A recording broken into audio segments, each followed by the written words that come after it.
Hello dear students. आज हम BSc part second के यूनिट थर्ड में फेज रूल के बारे में पढ़ेंगे। सबसे पहले what is the phase rule. Phase rule को समझने के लिए सबसे पहले हमें ज़रूरी है कि व्हाट इज द हीट्रोजीनियस इक्विलिब्रिया, यानी विसमांगी जो साम्यावस्था है क्या है कि system in which the constituents are present in two or more phases are called heterogeneous system. Heterogeneous system वह तंत्र है जिसमें दो या दो से ज़्यादा अवस्थाएं उपस्थित होती है and the equilibria existing between these phases of heterogeneous system are called polyphase or heterogeneous equilibria. और इसमें उपस्थित जो अवस्थाएं हैं वो कहलाती है पॉलीफेज या इसको हम कहते हैं हीटरोजीनियस इक्विलिब्रिया कहते हैं। इस हीटरोजीनियस इक्विलिब्रिया जो स्टडी है इसको हम क्या किससे समझ सकते हैं? Law of mass action, Nernst partition law and Clapeyron equation and the phase rule. इन सभी के द्वारा हम हीटरोजीनियस इक्विलिब्रियम को क्या कर सकते हैं, इसकी स्टडी को समझ सकते हैं। और इस चैप्टर में हम डिस्कस करेंगे फेज रूल, यानी फेज रूल के द्वारा हम क्या समझाएंगे, हीटरोजीनियस इक्विलिब्रियम को हम डिस्कस करेंगे। फेज रूल क्या है? फेज रूल क्या है? एक इम्पोर्टेंट रूल है जिसको कि क्या है, हीटरोजीनियस इक्विलिब्रियम को क्या करता है, डील करता है और यह बताता है कि जो पॉलीफेज है उसकी इक्विलिब्रिया पे जो अलग अलग फैक्टर्स है, यानी टेम्परेचर है, प्रेशर है, कंसंट्रेशन है, इन सब का क्वालिटेटिवली क्या इफेक्ट होता है इसको ये डील करता है या इसको समझाता है। And this rule was discovered by the J.W. Gibbs in 1875 and is known as Gibbs phase rule.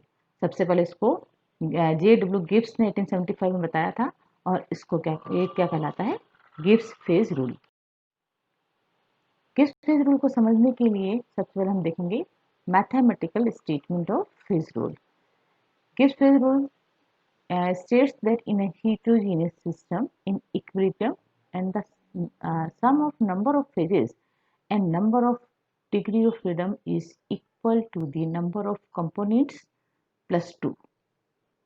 Gibbs ने सबसे पहले जो इसका फेज रूल है उसका समझाने के लिए एक मैथमेटिकल स्टेटमेंट दिया, P plus F equal to C plus 2, वह जहाँ P क्या है, नंबर ऑफ फेजेस है, अवस्था के संख्या है, F number of degree of freedom है एंड C क्या है, नंबर ऑफ कंपोनेंट यानी घटक की संख्या है।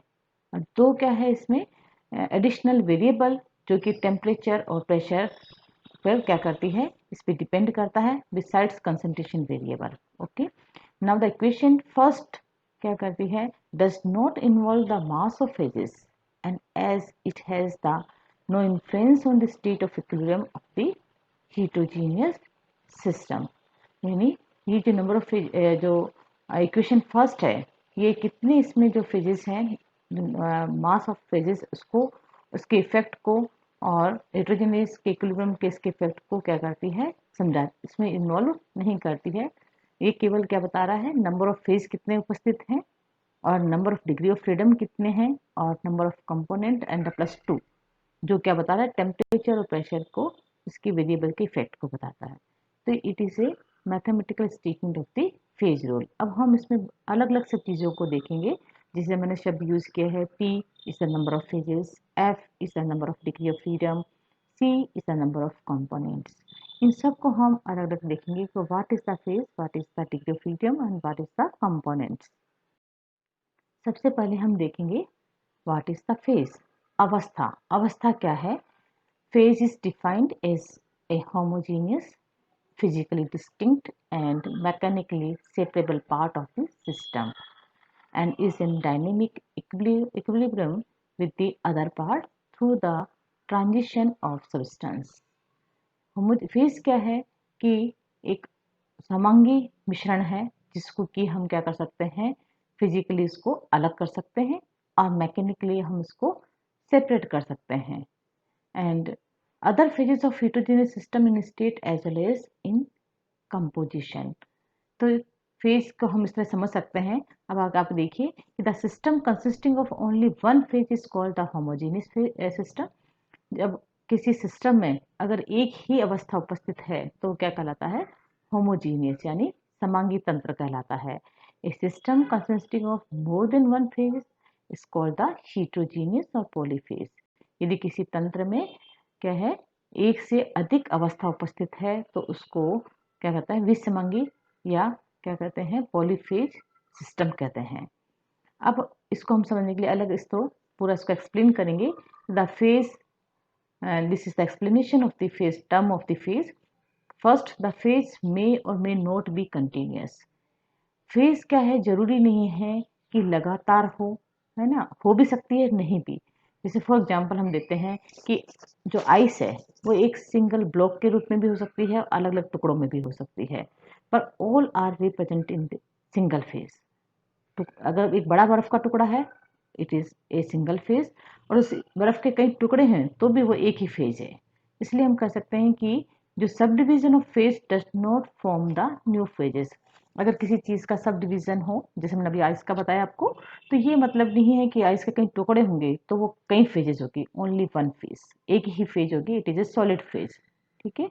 नाउ सेकेंड टर्म क्या है? The phases must be in contact of each other through boundary surface. किसी सिस्टम में जितनी भी फेजेस हैं वो क्या होने चाहिए? आपस में क्या होना चाहिए? एक बाउंड्री सरफेस के द्वारा आपस में कांटेक्ट में होना जरूरी है। इसको हम इस तरह समझ सकते हैं कि फॉर एग्जांपल लेते हैं वाटर, पानी। पानी क्या है? अगर वेपर के साथ में क्या है, कांटेक्ट में है, पानी का क्या भाप में परिवर्तन हो रहा है, तो वो क्या है? दो फेज है।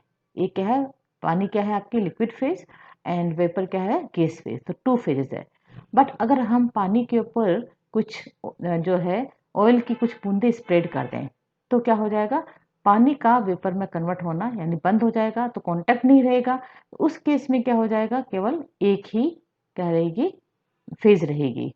तो इसका मतलब ये है कहने का कि फेज क्या होना चाहिए? जो अगर एक से ज़्यादा फेजेस के सिस्टम में प्रेजेंट है तो वो आपस में एक दूसरे से क्या है? बाउंड्री सरफेस से कांटेक्ट में होना जरूरी है। तीसरी चीज क्या है कि the phases must be in dynamic equilibrium with the one another through the transition और एक्सचेंज ऑफ सम सब्सटेंसेस। यानी क्या फेजेस का आपस में क्या होना चाहिए? एक दूसरे से क्या होना चाहिए? कुछ केमिकली किसी आपस स्पीसीज का ट्रांसफर होना चाहिए और आपस में क्या होना चाहिए?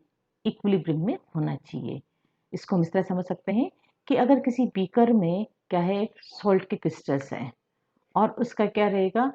अगर सॉल्ट को पानी में डाल दें तो सॉल्यूशन बन जाएगा, सॉल्ट सॉल्यूशन बन जाएगा, और उसको गर्म करेंगे तो वाटर क्या हो जाएगा?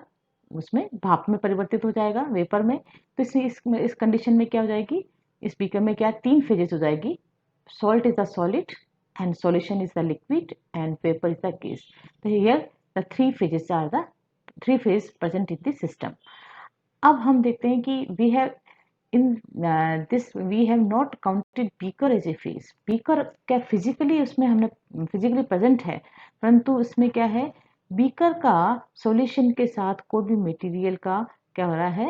एक्सचेंज नहीं हो रहा है। एंड तो इसलिए क्या कहते हैं कि container is never counted as a phase, या beaker is never counted as a phase. Beaker को हम फेज की तरह हम इसको नहीं मानेंगे। केवल जो उसके अंदर जिसके अंदर क्या हो रहा है? किस केमिकल स्पीसीज का क्या होना चाहिए? आपस में एक्सचेंज होना चाहिए फिजिक्स के बीच में, वही क्या कहलाती है? अवस्था या फेज कहलाती है।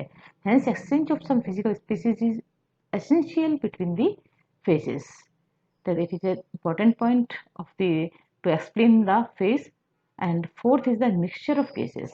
अगर हम देखते हैं कि कई सारी केसेस है और क्या है जो आपस में क्या है कंप्लीटली मिसिबल है, तो जो मिक्सचर ऑफ केसेस है अगर वो होमोजीनियस है यानी, तो उसमें क्या होगा? सारी जो प्रेजेंट होगी फेज प्रेजेंट कितनी होगी? ओनली वन प्रेजेंट होगी, गैसेस फेज प्रेजेंट होगी। तो इसलिए हम कहेंगे यहाँ केवल क्या है? एक फेज ही उपस्थित है। तो इट मीन्स अगर मिक्सचर ऑफ गैसेस है तो कितनी नंबर ऑफ गैसेस हो, परंतु वो फेज ओनली क्या होगी? सिंगल फेज होगी। Fifth point is the colloidal solution. Colloidal solution क्या है कि जरूरी नहीं कि it is not physically homogeneous. हम जानते हैं कोलाइडल सॉल्यूशन क्या है, होमोजीनियस नहीं होता, इसमें जो पार्टिकल्स हैं, सॉलिड पार्टिकल बहुत छोटे छोटे होते हैं। तो इसलिए ये क्या करते हैं, इसको हम कहते हैं कि ये क्या करता है, मोर देन वन फेज, यानी उसमें एक से ज़्यादा फेजेस होती है। It is the heterogeneous solution. Now true solution कौन सा होगा, होमोजीनियस होगा, जिसमें क्या होगा, केवल एक ही फेज उपस्थित होगी। फॉर एग्जाम्पल जैसे हम लेते हैं किसका, शुगर का सॉल्यूशन, सॉल्ट का सॉल्यूशन। अगर हम पानी में शुगर को डिज़ोल्व कर देंगे तो क्या होगा, हम ट्रू सॉल्यूशन होगा। NaCl को अगर हम पानी में डिज़ोल्व कर देंगे, it is also the true solution, यानी it is completely soluble in the water. तो ये क्या कहलाता है, होमोजीनियस या इसको कहेंगे ट्रू सॉल्यूशन। इस केस में फेज क्या होगी, ओनली वन, सिंगल फेज, यानी लिक्विड फेज होगी। And seventh point is saturated solution of solid. जब कोई सेचुरेटेड सॉल्यूशन होगा उसमें क्या होगी, दो फेज होगी। क्यों कि अगर आपने सॉल्ट सॉल्यूशन में आपने नमक को क्या डिजोल्व किया है, पानी में डिजोल्व किया है, तो वो एक बार घुल जाएगा, it is a homogeneous solution and it is in the this solution only one phase is present, single phase. अगर हम इसमें और सॉल्ट डालें तो उसका कुछ टाइम बाद में क्या हो जाएगा, सॉल्ट का घुलना बंद हो जाएगा, उसका सैचुरेटेड सॉल्यूशन यानी संतृप्त विलीन बन जाएगा। तब क्या हो जाएगा, सॉल्ट नीचे बैठ जाएगा। तो it is the hence there are the two phases, solid and liquid, isn't it. Now eight point is the mixture of solid. Mixture of solid is also the heterogeneous. Solid को आपस में अगर हम मिलाते हैं, है, तो क्या हो जाएगा उसमें, उस केस में क्या हो जाएगा, वो हीट्रोजीनियस होगा। और फॉर एग्जांपल हम देखते हैं कि जैसे सल्फर है, इसका मिक्सचर क्या है, दो एलोट्रोप से मिलकर बना होता है, एक रोम्बिक और एक मोनोक्लिनिक। ठीक है, this allotropes have some chemical, जो इसका कंपोजिशन है वो सेम है, बट इनकी जो फिजिकल प्रॉपर्टीज है इस एलोट्रोप्स की, वो क्या है, डिफरेंट है। तो इसलिए जो एलोट्रोपिक मिक्सचर है, इनमें क्या है कि जितने नंबर ऑफ एलोट्रोप्स होंगे उतने ही नंबर ऑफ फेजेस होंगे। इट मीन्स यहाँ सल्फर में क्या है, दो एलोट्रोप्स हैं उसके, रोम्बिक और मोनोक्लिनिक, तो इसकी फेजेस भी क्या है, दो है। तो in case of sulphur there are the two phases. और क्या होना चाहिए, नॉन मिसिबल जो लिक्विड्स हैं, जो ऐसे हैं जो कि क्या है, लिक्विड्स हैं परंतु क्या है, आपस में क्या है, मिसिबल नहीं है, आपस में सॉल्युबल नहीं है। तो ऐसे मिक्सचर में भी क्या होगी, मोर देन वन फेज होगा। फॉर एग्जाम्पल जैसे अगर हम कार्बन टेट्राक्लोराइड और पानी को मिला दें तो क्या होगा, यहाँ दो फेज होगी, क्योंकि दोनों आपस में क्या है, इनमिसिबल है यानी नॉन मिसिबल है। तो आपस में क्या होगा, यह मतलब घुलते नहीं है, तो टू फेज सिस्टम होगा।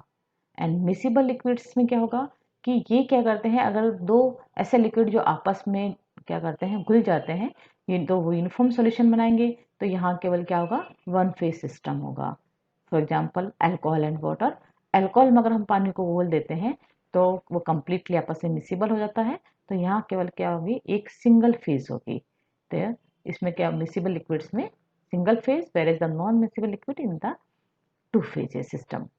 और अगर सिस्टम क्या है, डिफरेंट केमिकल सब्सटेंस रखता हो, क्या नहीं होना चाहिए, एक सिस्टम में अलग अलग उसकी स्टेट्स हो, तो भी क्या होगा, उसमें फेजेस अलग अलग होगी। Every substance is different from the other in physical as well as chemical properties. हम जानते हैं ये कि हर जो प्रत्येक पदार्थ है उसका क्या होता है, फिजिकल और केमिकल प्रॉपर्टीज अलग अलग होती है। तो ऐसे सिस्टम द पॉलीफेज सिस्टम होते हैं and has phases equal to the number of chemical substances present। तो ऐसे केस में, ऐसे सिस्टम में जो जितने केमिकल सब्सटेंसेस प्रेजेंट होंगे उतनी ही नंबर ऑफ फेजेस होंगी। तो इसको हम इस तरह समझ सकते हैं एग्जांपल से, dissociation of potassium chloride KClO3। KClO3 क्या है, सॉलिड है, इसका अगर हम डिसोसिएशन कराते हैं तो क्या किसमें कन्वर्ट होता है, KCl में और ऑक्सीजन में। तो यहाँ हम देखते हैं तीन फेजेस हो गई है, दो फेजेस हो गए सॉरी, दो। KClO3 क्या है, सॉलिड है, KCl क्या है, सॉलिड है, और ऑक्सीजन क्या हुई, गैस में। तो यहाँ क्या हो गई, दो सॉलिड फेज हो गई और एक क्या हो गई है, गैस फेज हो गई है। तो इस तरह से ऐसे सिस्टम में जिनकी केमिकल सब्सटेंसेस अलग होते हैं, अलग अलग उसमें तो जितने नंबर ऑफ उसमें केमिकल सब्सटेंसेस प्रेजेंट होंगे उतनी ही नंबर ऑफ क्या होगी, उसकी फेजेस होगी।